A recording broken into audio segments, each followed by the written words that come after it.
নমস্কার বন্ধুরা, আমি প্রলয় আপনাদের সামনে হাজির হয়েছি শেয়ার মার্কেটের নিফটি নিয়ে কিছু আলোচনা করার জন্য।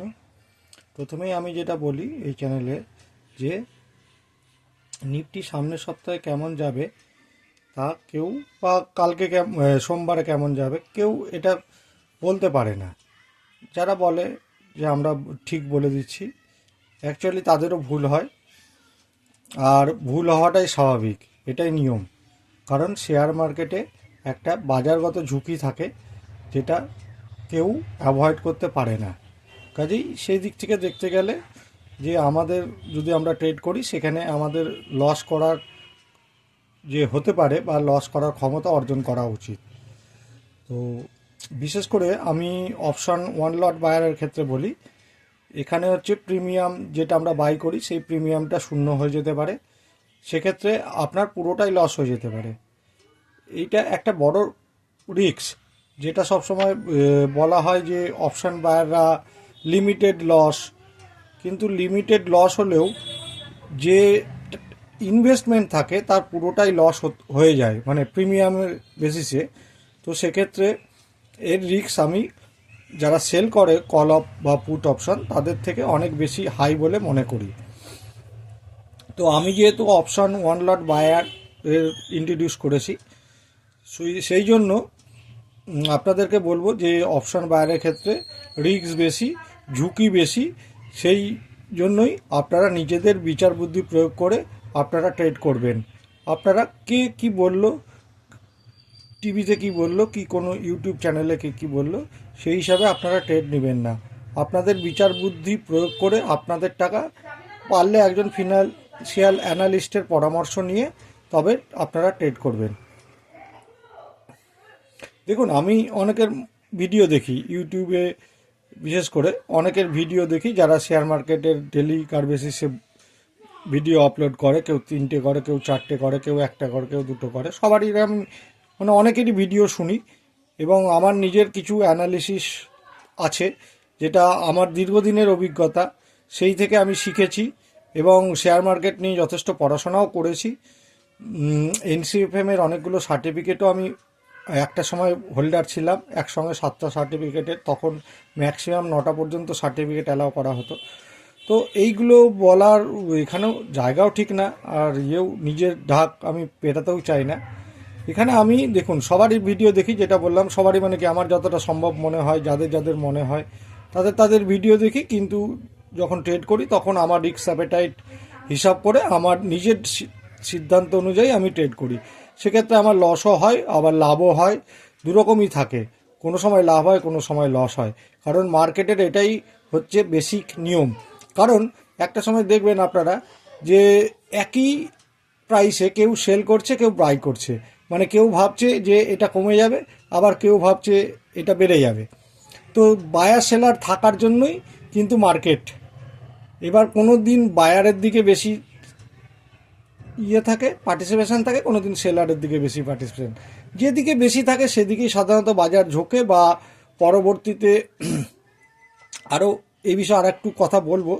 তো বায়ার সেলার আছে, এবং সবাই সবারই জায়গায় ঠিক মনে করেই ট্রেড করে বলেই মার্কেটে ঝুঁকি আছে, এবং কেউ 100% এখানে ঠিক হতে পারে না।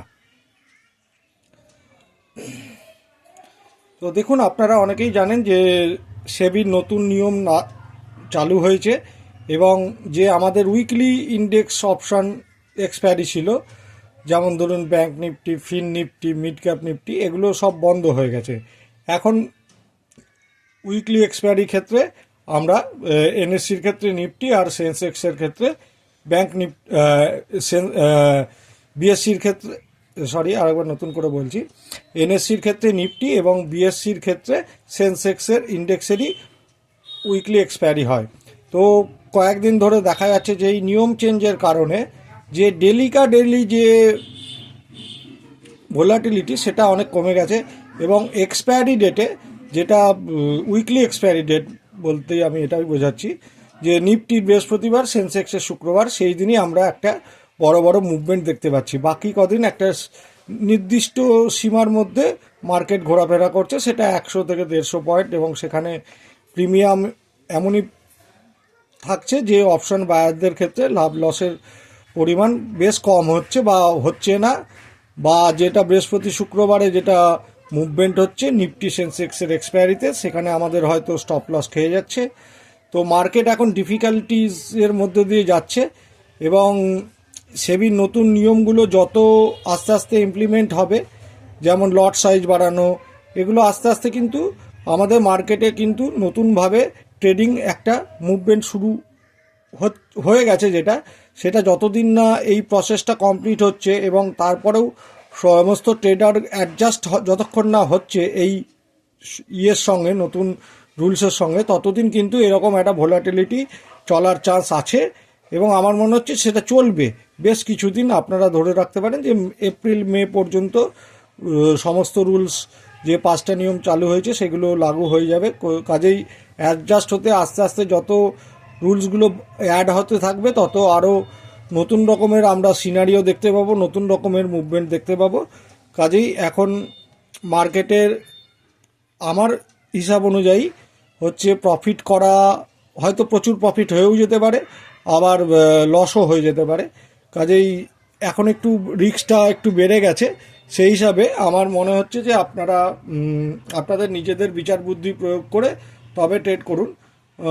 আর আমার ট্রেডের বলতে গেলে আমার গত সপ্তাহে একটা মান্থলি এক্সপায়ারি নিফটি ধরা আছে 24,700 কল, যেটা 210 টাকায় কেনা আছে। তো মাঝে সেটা কমে গেছিলো, আবার সেটা ওই রকম জায়গায় এসছে।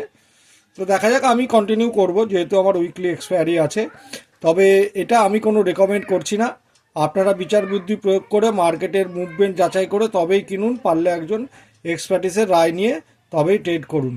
তবে বন্ধুরা, সাবধানে থাকবেন এবং নিজের রিস্ক অনুযায়ী আপনারা ট্রেড করবেন। নমস্কার।